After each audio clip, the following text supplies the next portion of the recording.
can try and win championships, and that's what it's all about. When you look from the outside and you watch this team, I know we're going to have a real good, solid hockey team this year.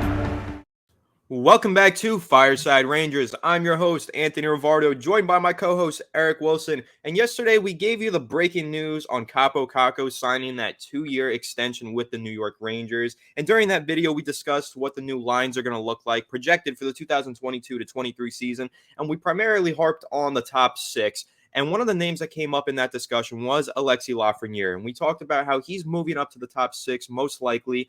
Chris Drury said that is the plan to get him and Kakko both in the top 6 in this upcoming season. And so we want to discuss Alexis Lafreniere and a potential position change for him as he probably moves from the left side to the right side, playing on the right wing on the first line. So we want to dive into that, discuss what that transition could be like for him, and kind of go over his projected stats for the upcoming 2022-23 season. But before we do that, how are you doing today, Eric?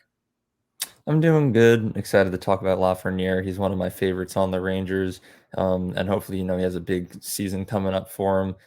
He doesn't really need to prove himself. We've already seen what he can do. He's been a solid player throughout his career, but he hasn't really lived up to the first overall pick potential that we all know he has. So, hopefully this upcoming season he'll really be able to elevate his game, and we can see what he really has to show for himself. Yeah, absolutely. And talking about elevating his game, Alexis Lafreniere really elevated his game during the 2022 playoffs. When you take a look at it, he played in 20 games. He did put up 9 total points, 2 goals, 7 assists.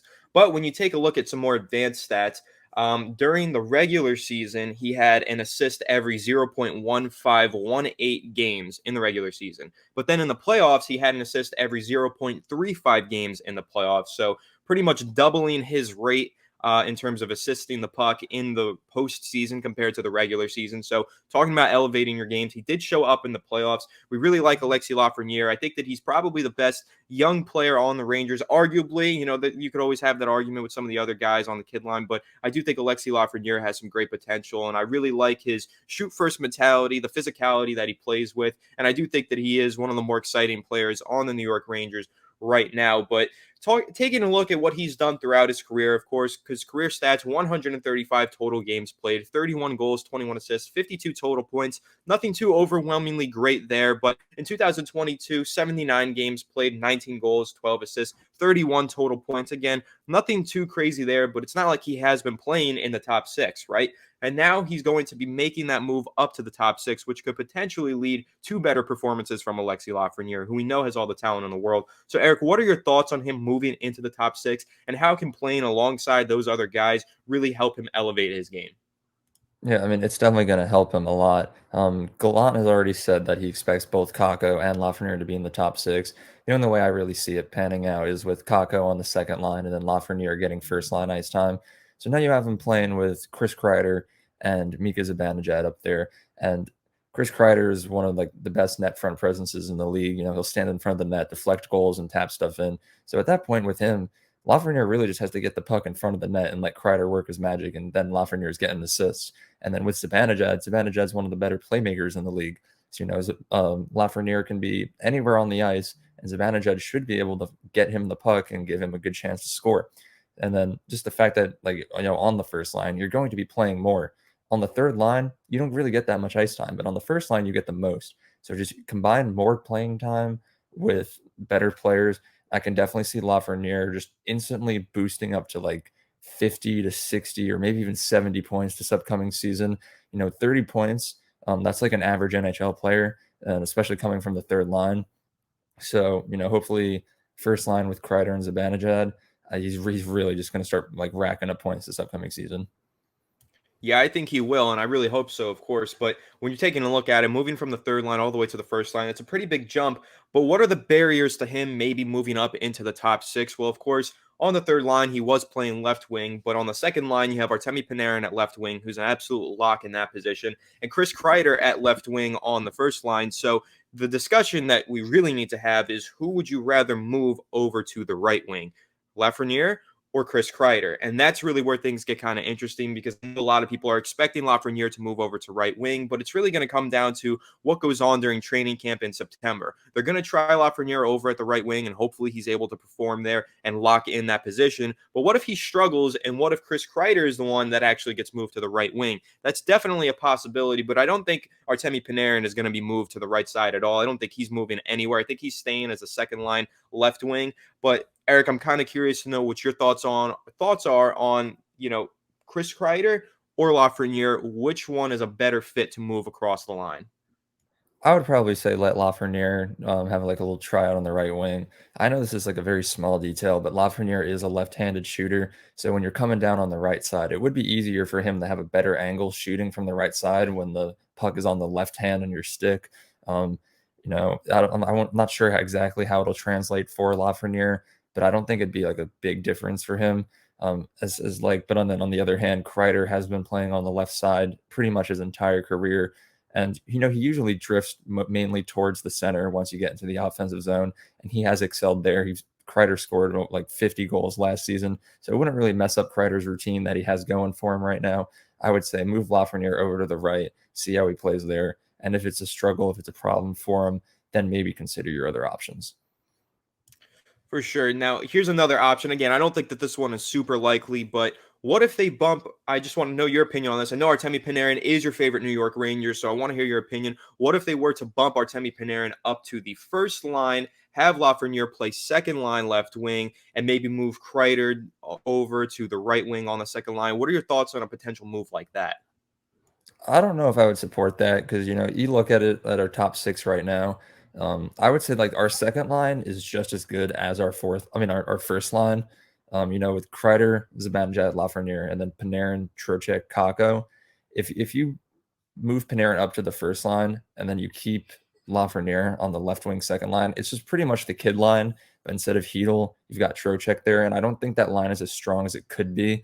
I definitely think just having an evenly balanced, very solid first and second line would be our better option. So I'd say definitely keep Panarin on the second line. You don't need him on the first line when he's already producing as many points as he is on the second. So I think overall for the development of Lafreniere and Kakko and just having like good lines overall, just keep Lafreniere on the right wing on the first line and keep Panarin down there on the second.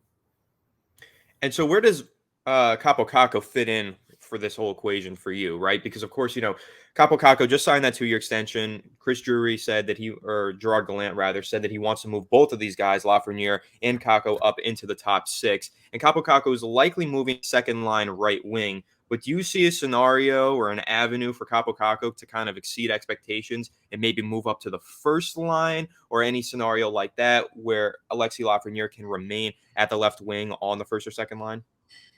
And the only way I don't see Kakko playing on that second line right wing is if he somehow has like the most insane season of his career and Lafreniere just absolutely disappoints and then just flip him. So like having Kakko on the first line and then Lafreniere on the second. But I think that's extremely unlikely. I love Kakko, but I think Lafreniere has definitely been overall a better player throughout his career. So I really just see Kakko on the second line. And I think that'd be better for him because Lafreniere is more of like a speedy hands type of guy. So playing with Chris Kreider and Zibanejad would definitely help Lafreniere out more. While Kakko, on the other hand, he's a bigger force. He just like has a very hard shot, and he kind of just like waits and then will take his shot when he gets it. And Panarin and Trocheck are definitely the two guys who would get him those shots. So, like I said, I know like I'm basing this purely on my speculation of what the lines will be, but I'm projecting that the lines are going to be like that because I think that those is like the most evenly formed lines that'll be most beneficial for everyone. So I don't really see like a good way that it could work out other than those lines. But I definitely just think Lafreniere, first line right wing, Kakko, second line right wing, is just the best overall for the team. Yeah, and your projected lines, we did go over Eric's projected lines last week on the channel. Make sure to go tune into that video if you missed it. But we went over his projected lines, and most people have the exact same top six in their projected lines. You go over to Forever Blue Shirts. They have the same six. They've got left wing Kreider, center Zibanejad, right wing Lafreniere, then Panarin, Trocheck, and Kakko. So it's pretty much everybody's in agreement that that's what it's going to look like. But again, I want to kind of play devil's advocate here, look at an alternative scenario. What would it look like for you, Eric? Like, let's say Lafreniere, Kakko, maybe during training camp, whatever, maybe they're just not playing up to the level expected of them. They're not moving into the top 6. Let's say that those guys are on the third line. Who could potentially overtake their roles and move up into the top 6 in place of Lafreniere or Kakko, if anybody at all? Yeah, well, frankly, if that happens, I think we might be a little screwed. I think the season would just go horribly. But the only thing I can really think of is just like move. Then that's when you move Panarin up to the first line, and then call like maybe Kravtsov up to the second line, and then just keep the kid line intact. But then either you have another gap over there on like the second line with them there. So I don't even know who would fill that. Could be Othman, probably not though. He's definitely not ready to play a top 6 role. But like that'd be really tough. I don't even want to think about that. Just hope that doesn't happen. Yeah, again, I was just playing devil's advocate. Want to take a look at this from every angle, the best case scenario, the worst case scenario, but we're all in agreement here. The best case scenario is the top 6 lines being Kreider, Zibanejad, Lafreniere, Panarin, Trocheck, and Kaapo Kakko. But I do think that there is something interesting that could occur over on the right wing in terms of Kaapo Kakko and Alexis Lafreniere. Let's say, Alexis Lafreniere makes this move over to the right wing. He's not used to that. His natural position is left wing. He could potentially have some struggles on the right side. And maybe, just maybe, Kaapo Kakko with this new contract, maybe, a little bit of a fire lit under his ass after being a healthy scratch in Game 6. Do you think he could potentially have that breakout season and overtake Alexis Lafreniere and make it onto the first line? Or do you think that this top 6 that we're projecting is kind of a lock for the season? As of right now, it's definitely a lock. But if Kakko, actually, you know what? I think it'll stay like this the whole season. If Kakko's playing well on the second line, I think you keep it like that. It's like Panarin. Panarin started off on the second line, and then pretty much every season that we've had him has scored almost 100 points, but he remains on the second line because he plays well with the players that he's with. We've tried moving Panarin up to the first line, and he just wasn't the same. I hate to say it, but he had great chemistry with Ryan Strome, and at Andrew Kopp at one point. But if Kakko's playing well on the second line with Panarin and Trocheck, then you keep him on the second line. You don't want to mess it up at that point. The top 6, you like the first line and the second line, you pretty much get the same amount of ice time, especially on this team that we have right now. So I wouldn't change anything if it's working out. Yeah, and I think that's something that we should probably dive into in a whole nother episode, really taking a look at Artemi Panarin, what makes him so special on that second line, and why maybe a move up to the first line isn't in the cards for him and just wouldn't be a good idea. As you mentioned, he plays better on the second line, and the chemistry that he had with those guys, we could potentially be looking at a little bit of a downturn for Artemi Panarin this season if he's not able to gel with the new guys on this line. Because, again, you're talking about a completely new line next to Artemi Panarin. He's still going to be the left wing, but new center in Vincent Trocheck and new right wing in Kaapo Kakko or Alexis Lafreniere, depending if he doesn't make it up to the first line, but we do expect him to. So maybe we should do a deep dive on Artemi Panarin, his projected stats for this upcoming season. Comment down below if you want us to do that. But before we wrap this video up, I want to just talk about Alexis Lafreniere a little bit longer here and kind of go over his goal for the season, which is the same one that we've set out for him, the same expectations. At breakup day, he did have a little quote, I want to play in the top 6 eventually. That's my goal. I want to watch them and learn from them, but hopefully next year I can play in the top 6, end quote. So, of course, that is Alexis Lafreniere's goal. We mentioned it. That's Gerard Gallant's goal for Alexis Lafreniere, and that's all the fans' goal for Alexis Lafreniere, move up into the top 6. But, Eric, before we wrap it up, I just want you to give kind of your expectations generally for Alexis Lafreniere and maybe go over a stat projection for him for the 2022-23 season. Yeah, I mean, I expect him to have a career year. Projected to play with Kreider and Zibanejad. There's no reason why he shouldn't have new career highs in pretty much every stat. I would hope that he would reach like 60 to 70 points, but bare minimum, I would like him to hit 50 points. Maybe like 20 goals, 30 assists for 50 points. That would be like, if he did that, I would look at it and say, good season, Lafreniere. You're starting to show potential.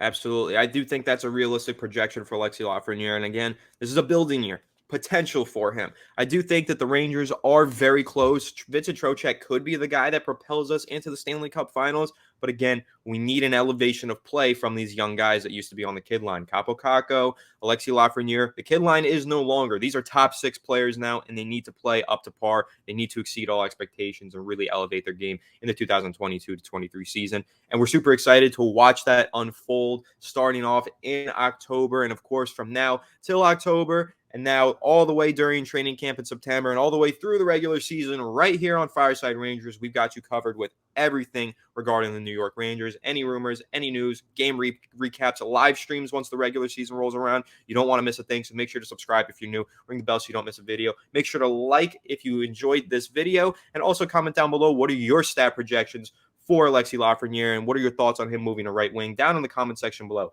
Again, make sure to leave a like if you enjoyed, subscribe if you're new, ring the bell so you don't miss a video, and we'll catch you on the next one. Have a good one, and let's go Rangers. Let's go Rangers. Woo! He shoots. He